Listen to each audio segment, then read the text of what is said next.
Дорогие подписчики, задал сегодня простой вопрос. Что думает загаданный человек? Загадайте человек, это может быть мужчина, женщина. О чем они сегодня думали? Ну, хотят быть победителями, либо есть победители. Всегда, как говорится, первые, всегда лидеры.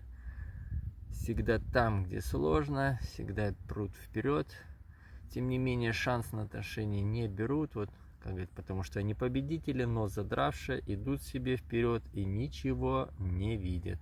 Также сейчас данный человек, женщина или мужчина, проходит трансформацию, поэтому действительно, возможно, отношения как бы и не нужны. Не смотрит, как говорится. Вижу цель, не вижу препятствий, плю вперед, без ограничений. Вот такой вот мини-расклад. За личными раскладами обращаемся на Viber, WhatsApp, +370 644 23 842. Или в Telegram латинским Виталий 49377. Также оказываем психологические услуги.